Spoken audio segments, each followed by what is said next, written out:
Connection ختم ہو گیا تھا تو اس لیے دوبارہ بتا رہے ہیں سوال دوپہر والے جو بتانے تھے. تہجد میں کتنی رکعت افضل ہے؟ یہ دوبارہ سوال ہے. بلال صاحب نے پوچھا، ان سے کسی اور نے پوچھا. تہجد وہی افضل ہے رکعت جو مستقل پڑھیں، چاہے 2 رکعت ہو، وہی افضل ہے جو مستقل پڑھیں. روزگار کے لیے وظائف تو طے کر لو جو اس کا روزگار نہیں ہے یا برکت نہیں ہے، تنخواہ پوری نہیں ہوتی. اگر وہ تجربہ کر لیں سبحان اللہ و بحمدہ سبحان اللہ العظیم و بحمدہ استغفر اللہ 100 دفعہ صبح، اللہ لطیف بعبادہ یرزق من یشاء وهو القوی العظیم 100 دفعہ دوپہر کو، اللہم اکفنی بحلالک عن حرامک واغننی بفضلک من سواک. 3 تسبیحیں صبح دوپہر شام پڑھے، اللہ عرش فرش سے رزق دے گا اور کبھی کمی نہیں کرے گا. تجربہ کر کے دیکھ لیجیے، مجرب عمل ہے. آپ بھی کرے، ساتھی کو بتائیں. آپ کو سمجھ نہیں آئے بار بار ہم بتائیں گے انشاءاللہ. یہ رزق کا وظیفہ ہے، جاندار وظیفہ ہے، اس سے بہتر رزق کا وظیفہ نہیں ہے. اللہ اوپر سے نیچے سے دائیں سے بائیں سے رزق کی رزق دے گا، برکت دے گا، برکتیں آپ کی نسلوں تک چلیں گے انشاءاللہ. تراویح کو نفل سمجھنا. علاقے میں ہمارے کوئی بوڑھا ہے، اس نے کہا کہ جناب یہ نفل ہے. غلط فہمی کے شکار ہے وہ بیچارے بوڑھے ہمارے بزرگ. ان کو بولو سنت مؤکدہ ہے، نہیں پڑھیں گے گناہگار ہوں گے. ہاں مجبور ہیں، معذور ہیں، بیمار ہیں تو کوئی حرج نہیں، لیکن سنت مؤکدہ ہے تراویح، نفل نہیں ہے. غلط فہمی کے شکار ہے. امام کے پیچھے فاتحہ سورت پڑھ لی تو کیا سجدہ سہو واجب ہو جائے گا؟ ہم حنفی ہیں، حنفی امام کے پیچھے فاتحہ اور سورت نہیں پڑھتے، لیکن اگر پڑھ لی تو سجدہ سہو واجب نہیں ہوگا، لیکن آپ احتیاط کریں نہ پڑھیں. زکوٰۃ 7.5 تولے پر ہے، کیا 10 تولے پر زکوٰۃ صرف اوپر کے 2.5 تولے پر ہوگا؟ نہیں، پورے 10 تولے کی زکوٰۃ ہوگی. یہ غلط فہمی ہے جو بار بار بتا رہا ہوں میں ساتھیوں کو، آپ بھی بتا دیں سب. یہ پہلے دور میں ہوتا تھا جب کرنسی نہیں ہوتی تھی. آج ہر میری بہن کے پاس کرنسی ہے، 1 تولے کے بعد کرنسی ہے، کسی کے پاس کچھ نہ کچھ پیسے ہیں تو اسے 1 تولے پر بھی زکوٰۃ دینی پڑے گی، 10 تولے پر بھی زکوٰۃ دینی پڑے گی. یہ کہہ رہے 2.5 تولے پر زکوٰۃ، 2.5 تولے پر زکوٰۃ نہیں، 10 تولے پر زکوٰۃ دیں گے.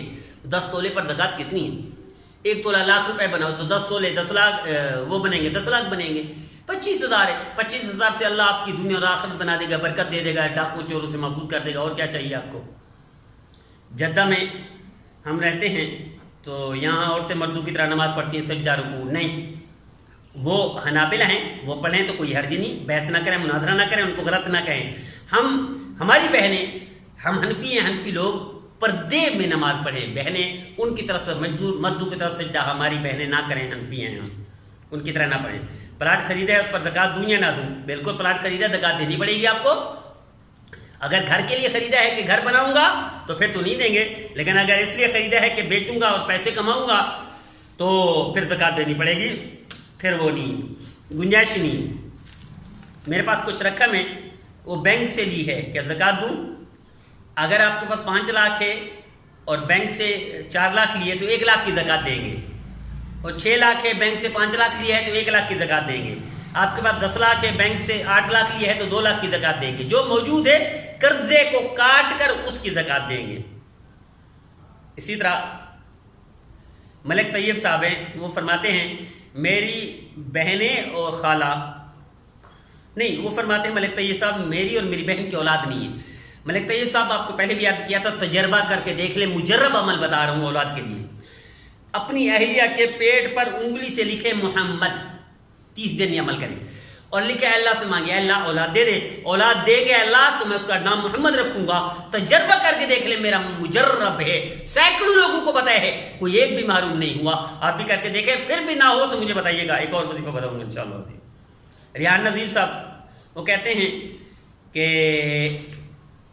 2 بہنیں ایک خالہ کمرے میں اعتکاف میں بیٹھیں گی، کیا وہ باتیں کر سکتی ہیں؟ جی بالکل باتیں کر سکتی ہیں، کوئی حرج نہیں، ضرورت کی ساری باتیں کر سکتی ہیں. یہ پنجاب میں کنسیپٹ ہے. میں خود کراچی سے بہاولپور گیا، اپنے رشتہ داروں سے ملنے گیا جو بزرگ تھے، اعتکاف بیٹھے ہوئے تھے، سلام کا جواب بھی نہیں دیا. پتہ چلو میں نے سمجھا ناراض ہیں.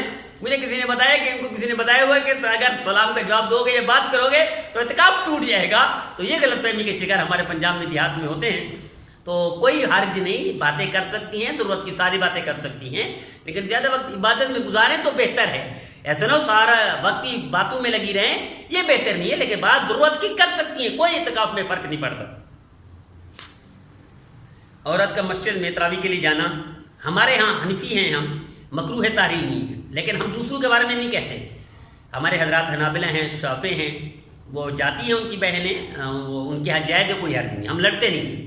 ہم کسی کے خلاف فتویٰ نہیں، لیکن ہماری حنفی بہنیں قطعاً نہ جائے مسجد میں، گھر میں پڑھیں، ہمارے لیے گھر میں پڑھنا بہتر ہے بنسبت مسجد کے۔ ایام میں حیض کی نماز قضا لازم ہے؟ نہیں، حیض کے دنوں کی جتنی نمازیں ہیں، 3 دن 4 دن 5 دن چاہے 10 دن، اس کی نماز کی قضا نہیں ہے۔ روزہ اگر اس دنوں میں ہے تو روزے کی قضا ہے، کیونکہ سال میں ایک دفعہ آتا ہے۔ قرآن کو چومنا جائز ہے؟ میرے عزیز، آپ بیٹے کو چومتے ہیں، اس وقت فتویٰ پوچھا؟ اپنی گاڑی کو چومتے ہیں، فتویٰ پوچھا؟ آپ اسی طرح دوست کو چومتے ہیں، فتویٰ پوچھا آپ نے؟ اسی طرح بیوی کو چوم لیتے ہیں، فتویٰ پوچھا؟ آپ کو صرف قرآن پر اشکال پیدا ہو گیا کہ چومنا جائز ہے یا نہیں جائز ہے۔ میرے کوئی حرج نہیں، کوئی فرق نہیں پڑتا، کوئی دین شریعت ایسی چھوٹی نہیں ہے کہ فوری فتویٰ لگا دیجیے ہم کافر بن جائیں گے، نعوذ باللہ، نہیں، جائز ہے، کوئی حرج نہیں۔ بزرگوں کے مزارات پر جانا، فاتحہ کرنا، میرا عزیز بزرگوں کے مزارات پر جا سکتے ہیں، لیکن وہاں شرکیہ کوئی کام نہ کریں، جا کر اصال ثواب کریں، فاتحہ پڑھیں اور دعا کریں ان کے لیے، تو کوئی حرج نہیں۔ لیکن اگر شرکیہ لوگ جس طرح کرتے ہیں، اور ہمارے خصوصاً بہاول پور میں نے دیکھا، وہ جاتے ہیں عجیب عجیب رسمیں کرتے ہیں بزرگوں کے مدار پر، یہ جو رسمیں، رسومات، بدعات، خرافات، یہ نہیں کرنی چاہیے، ویسے جانا چاہیے۔ اور نبی کریم صلی اللہ علیہ وسلم نے پہلے منع فرمایا تھا نہ جایا کرو، بعد میں فرمایا جایا کرو، اس سے دل نرم ہوتا ہے، موت یاد آتی ہے، عبرت حاصل ہوتی ہے، تو اس لیے جانا چاہیے، لیکن بدعت نہیں۔ نماز میں ایک سورہ شروع کی، وہ بھول گئے، پھر دوسری شروع کر دی، تو کیا جائز ہے؟ جی بالکل کوئی حرج نہیں، اس پر سجدہ صاحب بھی واجب نہیں ہے، کوئی حرج نہیں، پڑھ لیا کریں ایسا۔ کیا بیوہ پر بھی زکوٰۃ بنتی ہے؟ جی اگر ان کے پاس سونا ہے تو زکوٰۃ دینی پڑے گی، چاہے قرضہ لے یا اسی سونے کو بیچے، لیکن زکوٰۃ دینی پڑے گی۔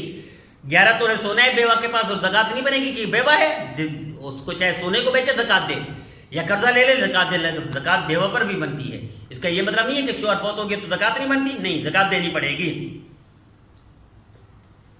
دن کو بالوں کو کلر لگا لیا، روزہ ٹوٹ جائے گا؟ نہیں، روزہ نہیں ٹوٹتا اس سے، بالوں کو کلر لگانے سے روزہ نہیں ٹوٹتا، کوئی فرق نہیں پڑتا روزے کو۔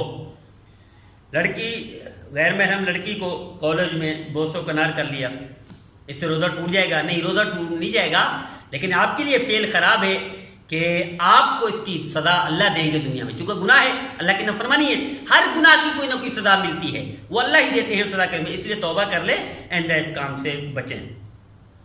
تراویح ایک امام پڑھے اور وتر دوسرا امام پڑھے، کوئی حرج نہیں ہے، اور اس تراویح کو بھی 2-3 امام پڑھیں پھر بھی کوئی حرج نہیں ہے۔ تراویح 3-4 امام پڑھیں اور پھر وتر دوسرا 5واں امام پڑھے، کوئی حرج نہیں۔ حرمین شریفین میں نہیں دیکھا 10 تراویح اور پڑھاتا ہے، 10 تراویح اور پڑھاتا ہے، چلتا رہے، کوئی حرج نہیں اس میں۔ تو میں اب جیسے کرتا رہتا ہوں کہ ہمارا مدعا یہ ہے کہ محبت پیدا